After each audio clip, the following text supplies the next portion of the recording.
honestly think that is the word. It's not about sort of being bike friendly versus car friendly, because I think that automatically creates the versus, right? Like there's one universe versus the other. There isn't really a universe one to the other. It's like one's got two wheels, one's got four. We're both trying to get somewhere. Respect each other's space.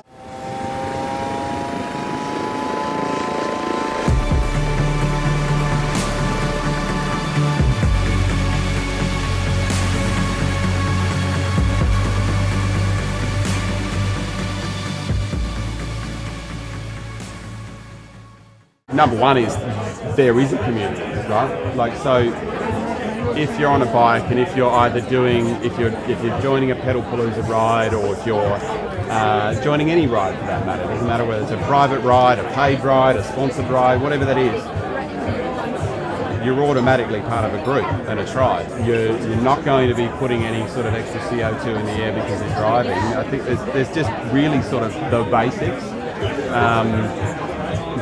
that I think become part of like why there's so many people here today. I mean, like this happens everywhere, every night, all over Portland in summer.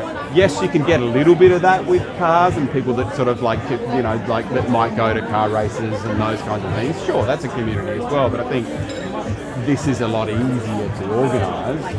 And I think at the end of the day, it's probably it is a lot better for the planet. But you know, it's a tighter community. You're sort of, it's just you, your bike, and the world, really. So it's simpler. Portland has been a pariah of public space and a little bit of an inspiration for people, not only just here in the States, but around the world. Like I worked for an urban planning institute in Australia 30 years ago.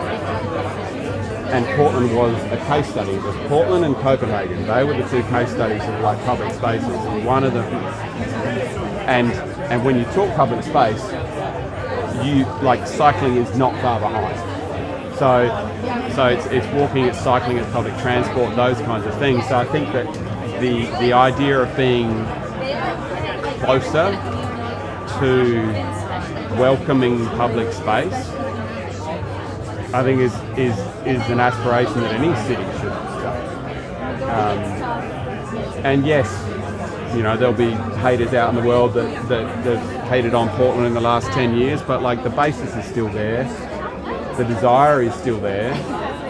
It's just some of the decision-making powers that have been in the last sort of 10 years that have been iffy, and the world's changed. Other places have caught up now and overtaken.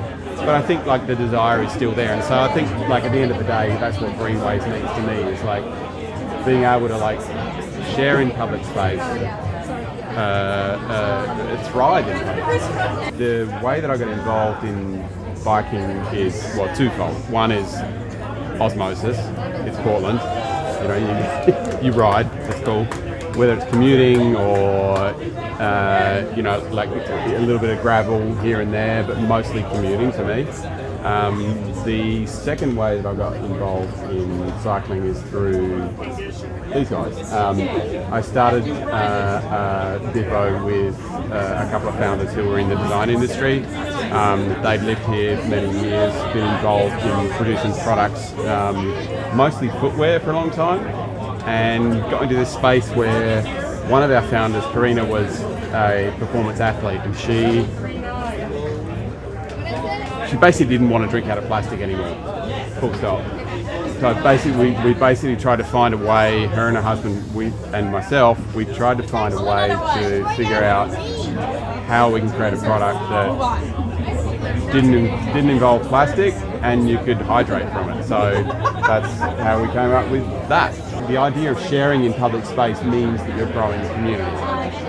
It might just mean that you're passing each other on a bike or saying hi, but at the end of the day, like you're being more involved if you're being invited out to public space than you are in your Portland basement. At the end of the day, everything comes back to communication, right? So I think there's probably an element of just being able to communicate it out right, on the right platforms at the right time with the right voice to people.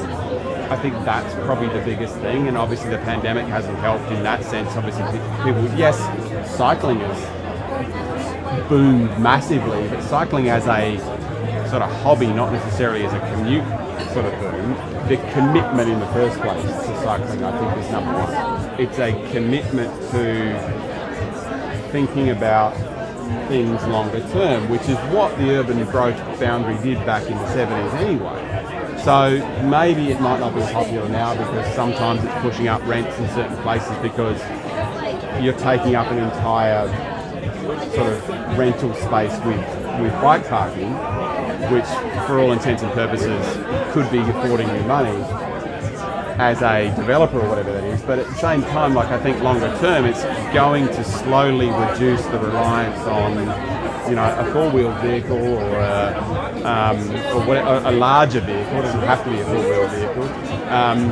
Eventually, that's only going to benefit. I mean, I think that you've just got to take a look out of, you know, any of the European cities that cycle that have reduced carbon emissions. They have a happier lifestyle. You know, like it's all old news over there. Everyone sort of tries to respect each other's space or opinions when it comes to speech or those kinds of things, and I think that's probably, you know, gets into a like hoity-toity like level of conversation about free speech, I think, at that point, you know.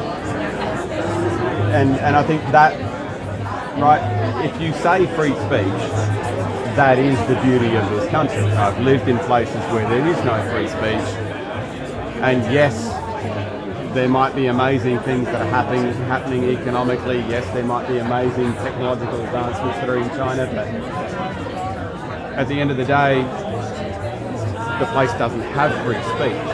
Right? You can't say what you really want. You can't say those certain things. And I think that, like, here, you can. Finding ways just to either find a middle ground or find a way that is going to appease some people at some time, some at others.